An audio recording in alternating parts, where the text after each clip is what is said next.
After being discharged from the hospital, some patients with complex social and medical needs return repeatedly to the emergency department. Today we hear from a critical access hospital in Oregon about its innovative partnership with its ambulance service. Emergency medical technicians visit patients' homes after discharge to help identify and address barriers to a smooth recovery.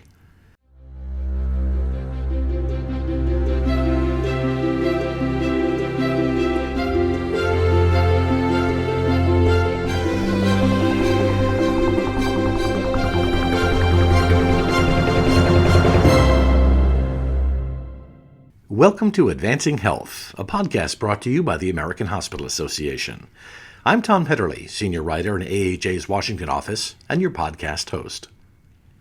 In this podcast, part of the Members in Action podcast series, Joan Risner interviews PeaceHealth, Peace Harbor Medical Center, to learn more about its efforts to reduce visits to the hospital emergency room. Hello, I'm Joan Risner, Director of Member Relations at the American Hospital Association. This podcast series is part of our Value Initiative, which highlights steps hospitals are taking to improve affordability and value for their patients and communities. These members have implemented strategies that enhance the patient experience, improve quality, or lower costs. In this Members in Action podcast, we will focus on PeaceHealth Peace Harbor Medical Center in Florence, Oregon, and its partnership with the Lane County Ambulance Service and its mobile integrated healthcare program, an effort to reduce return visits to the hospital's emergency room. Joining me to talk about this program are representatives from the hospital and Western Lane Ambulance District. I'd like to start with Jason Hawkins, who's Chief Administrative Officer at the hospital, who's going to present some information about the background for the program and reasons for starting it. Jason, please begin. Thank you, Joan. Yeah, as you mentioned, this is a program that's a partnership model between PeaceHealth, Peace Harbor Medical Center, Western Lane Ambulance, and the Peace Harbor Foundation. The community came together several years ago to try to discern a way to reduce unnecessary ER visits, reduce readmission, unnecessary ambulance trips, and really provide a better overall patient experience. So we came together with a mobile integrated health tech program, or community paramedicine or EMT home visit program is used throughout the country to really follow up on discharges from our acute care and bridge gaps within the health system that we have between acute care and post-acute care.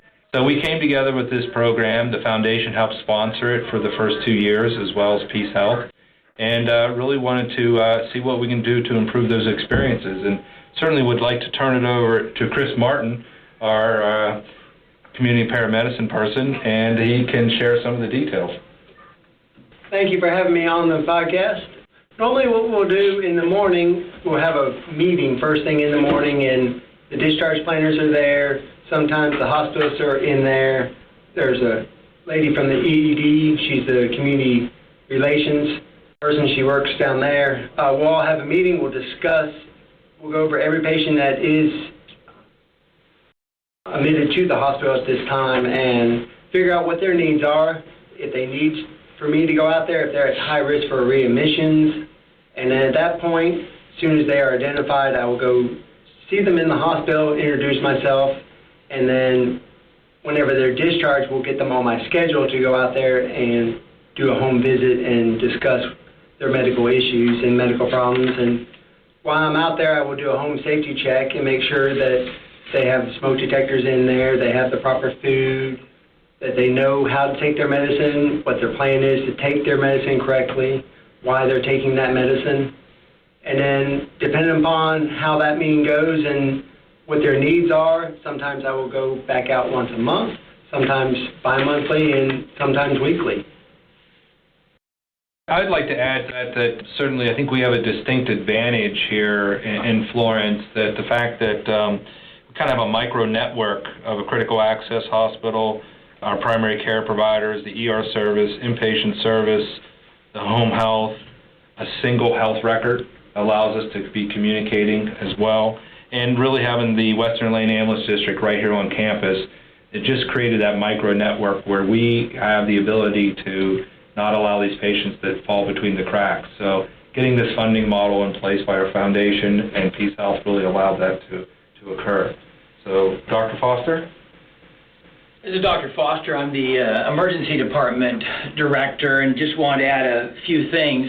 Certainly, Chris, the community paramedic, gets patients that have been in the hospital and are going to be discharged, but he also picks up patients from other places.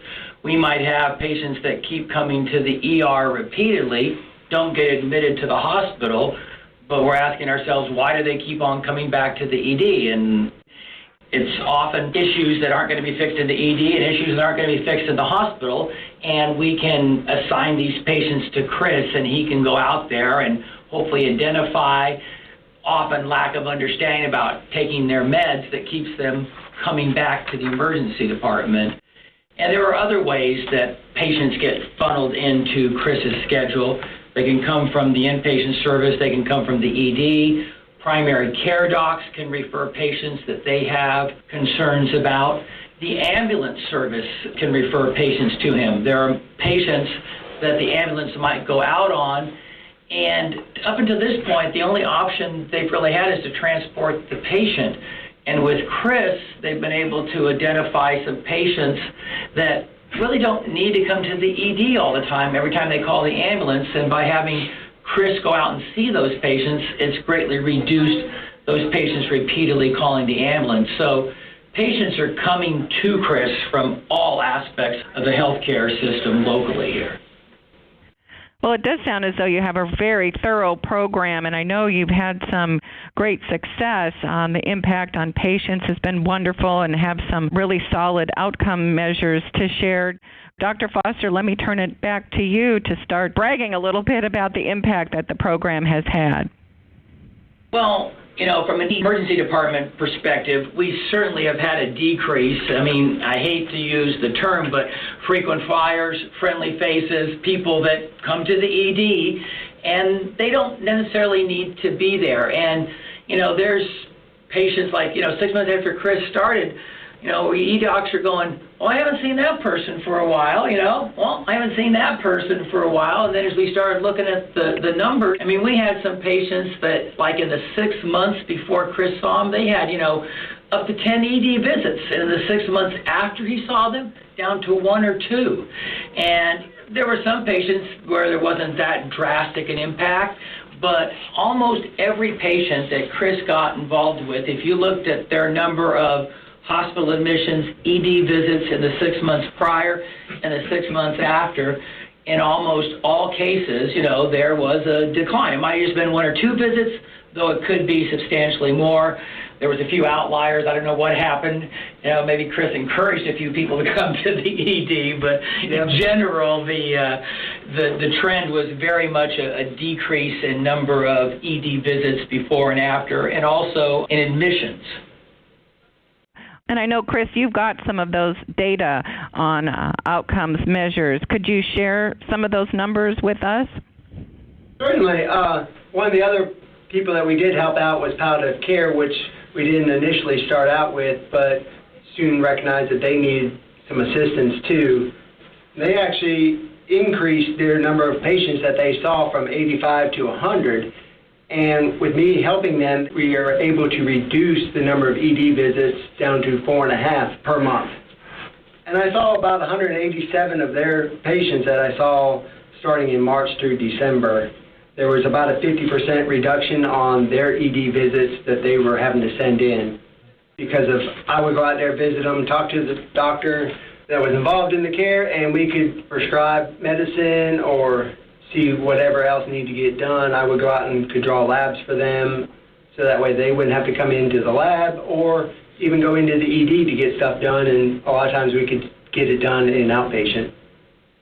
And Jason, I know you had some other numbers that you wanted to share about the outcome and kind of impact on patients from a hospital perspective.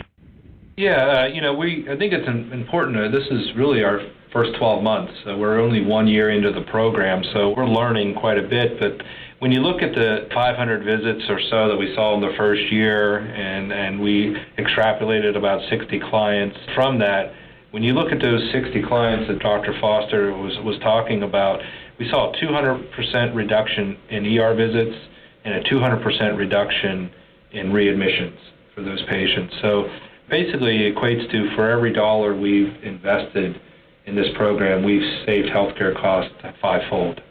So it's a 5-to-1 savings that we've been able to measure from. It's quite significant for those that are trying to reduce healthcare costs in our community.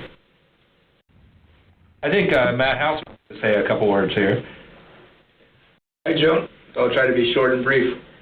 In the EMS component, we had a call volume increase of 12% last year from 2018. With the numbers that were coming in with the MIH program, we would have essentially went up to 27% call volume increase, so it has lessened the burden in our EMS system. Jason, you said you've only been at it a year, but even in that short time, you've kind of learned some lessons or learned some things either that you would absolutely do again, or other things like the palliative outreach that kind of was a pleasant surprise that came up. When you kind of look at lessons learned, how would you summarize a couple of them? Yeah, I think initially we were looking at discharges and working with care management. And I think that it's important to stay focused in that area and not get too distracted into some other areas sometimes, because there is such a need throughout that. But I think the lesson we learned was there's a lot of holes in the system. And when you're able to provide someone with Chris's talents and background, you're able to kind of bridge those gaps, plug those holes, mitigate consumers having to access care at levels they probably don't need to access, like ER, and maybe be readmitted. So I think that, and really palliative care, I did not see that as a component of the program, but it was a really, really important component for our program here. And I think, Matt, you want to add something to around that too? I think that's the biggest lesson learned, is the flexibility of the program, having the ability and having the bridges that we created prior to it allowed us to be flexible. And then the second point of what was valuable as lessons learned is hiring the right employee. We intentionally held off on hiring Chris, knowing that we wanted the right fit for this program moving forward. If we didn't get the right fit, we would run into worse pitfalls, in which we didn't have those pitfalls at all, which was great to see. This is Chris. I just want to add in, working with the primary care doctors is something that I didn't really build enough trust to start with, and able to actually refer them back to the primary care physician instead of having to go to the doctor. I've learned that now I can call them and say, this person is in trouble, we need to change this medicine or this.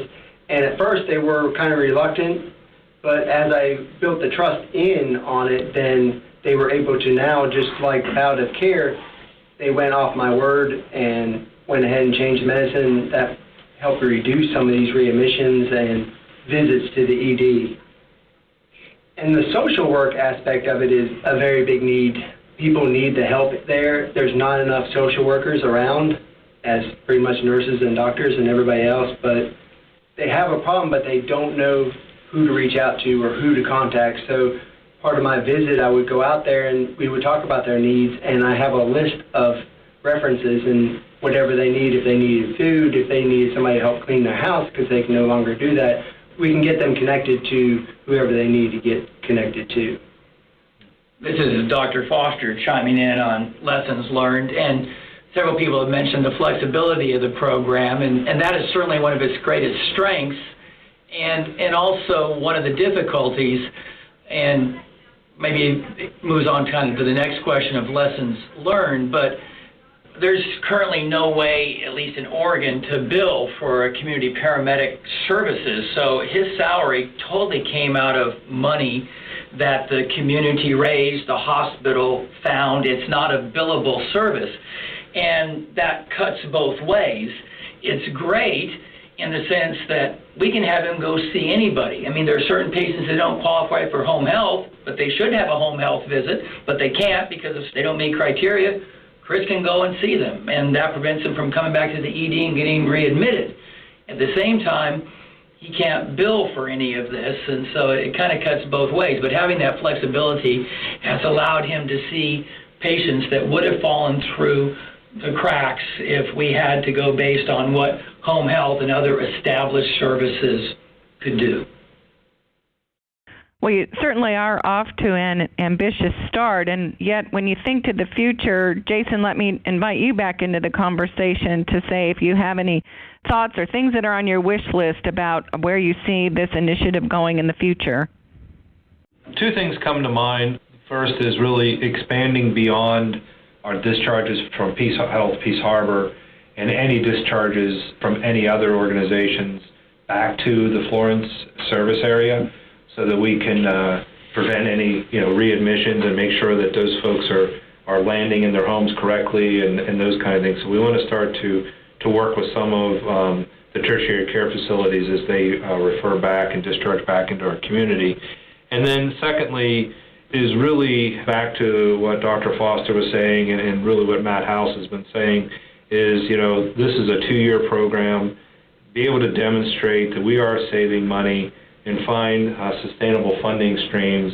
I really cannot thank the community enough and PeaceHealth for stepping up and funding this program, as well as the donations in kind from Western Lane Ambulance, providing the vehicle and all those services to make this work, and to be able to demonstrate this return on investment of 5 to 1 is pretty significant. So I think for me to the future is framing this out and working with other stakeholders to see if we can find some sustainable funding for us. That's a couple things I think about. I don't know, Dr. Foster or Chris or Matt, do you have anything you would want to add to that? Well, I was hoping that we could develop a cloning program so we'd have 3 or 4 Chris's so he could be on call 24/7. Certainly one of our goals is to, move to at least having 2 people as community paramedics or mobile integrated health workers. And we're hoping that maybe within the next year we can find the money to do that, and that will just further expand the number of patients we can see. This is Chris.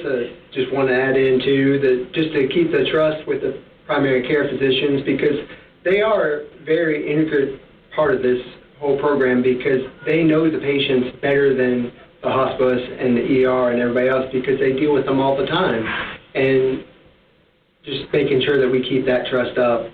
Working with the Coumadin Clinic, because a lot of these patients can't get in and get their labs drawn to see how much Coumadin they need to change. And that's something that I can go out and do and keep drawing labs for the primary care. They've had problems trying to get a hold of people, and I've gone out and drawn labs for them because for whatever reason they can't get in to get the labs drawn.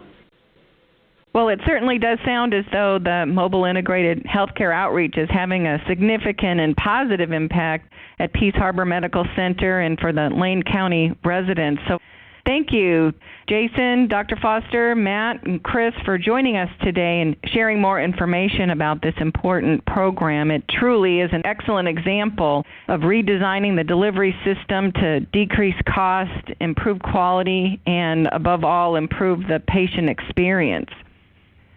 For more podcasts and additional tools, resources, and education to help you advance affordable health care and promote value in your community, please visit the Value Initiative's website at aha.org/the Value Initiative. This concludes our discussion today. Thank you for listening.